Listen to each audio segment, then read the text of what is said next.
NASDAQ on Monday closed the lowest it had since April. Dow lowest it had since July. S&P since May. Market participants most focused on the threat these tariffs are causing, the pending trade war, what we've heard from the IMF, a global slowdown, and with interest rates on the rise, it's going to make stocks look a bit more expensive. I want to bring my panel in. Eddie Glaude, a Princeton University professor, and Evan Siegfried, a Republican strategist. All right, Evan, to you first. Is immigration the smart move? Is this an issue that could push things over the top for Republicans? I mean, it's amazing. A few months ago, we thought the president's botched zero tolerance policy was going to be a big pain. Well, I didn't think the president and the separation of migrant families was going to be a big issue for the general electorate, particularly independents and Democrats. I thought it was going to be much more toward health care and affordability and whether or not the economy was leaving them behind. But for Republicans, immigration is the steroid shot in the arm that really bolsters us. The Kavanaugh effect was a sugar high. It ended very quickly.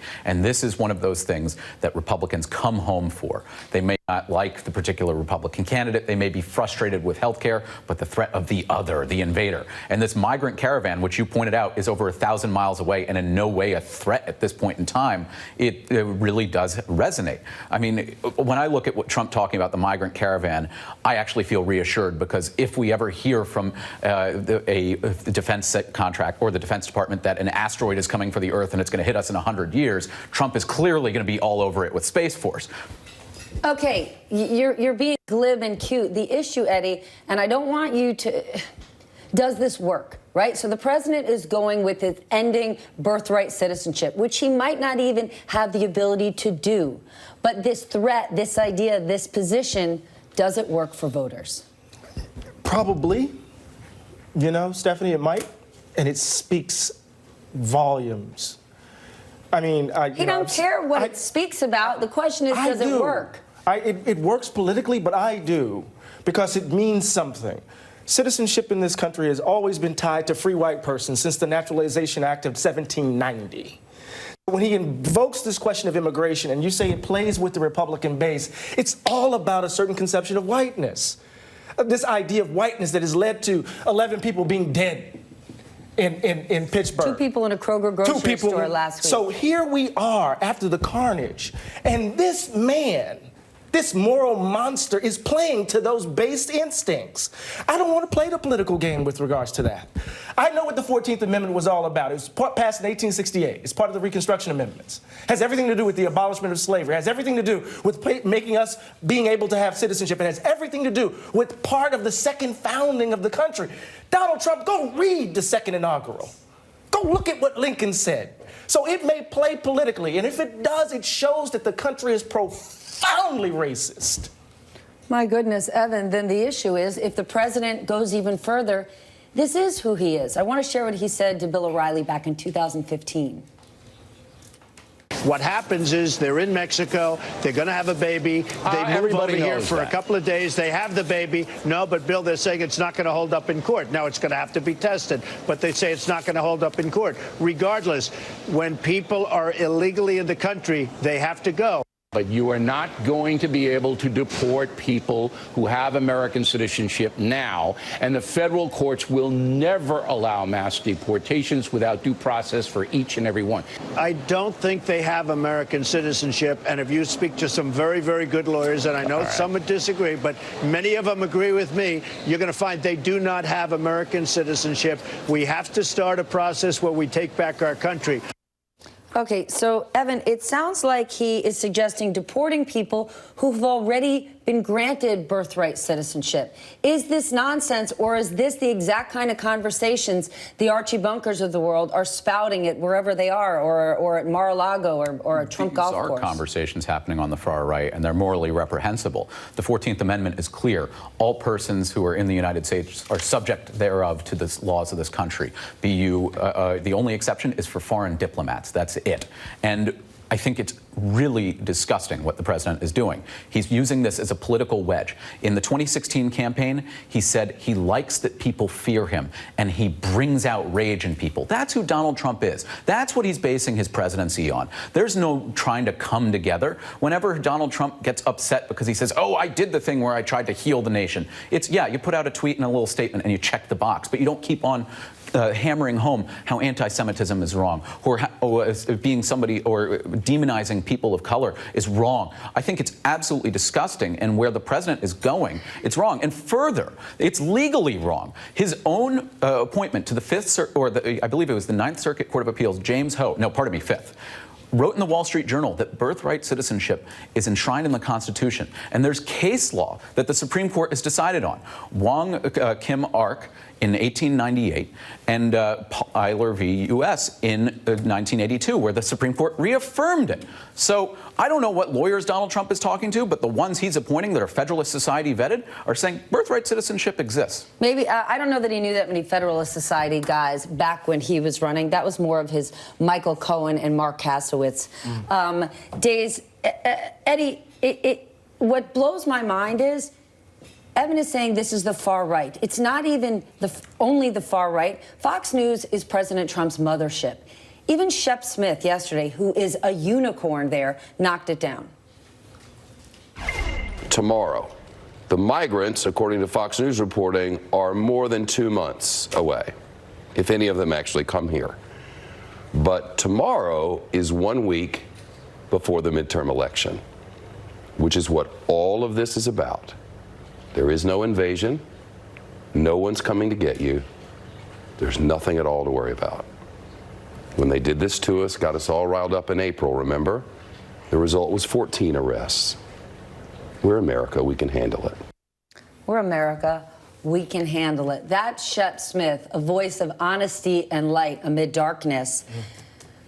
I get that this is a political strategy, but there are real-life consequences here. Yeah, you know, my wife is a naturalized citizen from Jamaica. Family members all throughout Florida. And, you know, she got scared. What does this mean for me? Right? Because she's a naturalized citizen, going back to the last segment. So I'm thinking about the real life consequences. What happens to people who have children here, people who have come to the United States for a better life materially, for their families.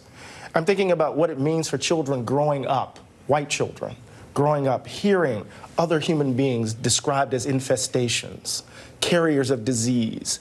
What will it do to their souls? You see? So there's the question of the politics of the matter, right? But at this point in time in the country, Stephanie, you have been talking about, you wear a button that says love. You've been talking about decency. This is indecent. It is borderline, not borderline, it is evil. It sets the stage for unimaginable cruelty. And if we talk about this only in terms of the horse race, right, then he has done what he has succeeded to do. But even if you did talk about it only in the horse race, Evan, are Republicans comfortable with this strategy? We've been talking for weeks about how Latinos, for example, haven't been motivated to vote. This might motivate them. Yeah. Republicans are comfortable about that. And it's the moral rot that has infested the Republican Party because of what Donald Trump has done. And it's not just the fear of immigrants. It's also, look at what happened with the Tree of Life Synagogue. In 2016, I started to see a great deal of anti-Semitic death threats. And I never thought this country would be capable of that. Growing up, my dad said to me, the one thing you have to do, always have a current passport. And as a kid, I said, this is ridiculous. And he said, why? And he said, because you never know when we have to flee because we're Jews. I said, what do you mean flee? And I didn't understand it until Donald Trump entered the political spectrum. But this is what makes no sense. You've got a week before the midterms, an anti-Semitic attack just happened. We know there's a domestic terrorist who's sending pipe bombs to former presidents. That's the kind of fear that Americans are actually experiencing. But remember, according to Donald Trump, it's your fault because you're the enemy of the people, because you're the news and you report facts that he doesn't like. And Stephanie, underneath this is a profound insecurity, demographic. But Eddie, we're not just a white nation, so I guess I don't understand why this works. This is what I'm trying to get at.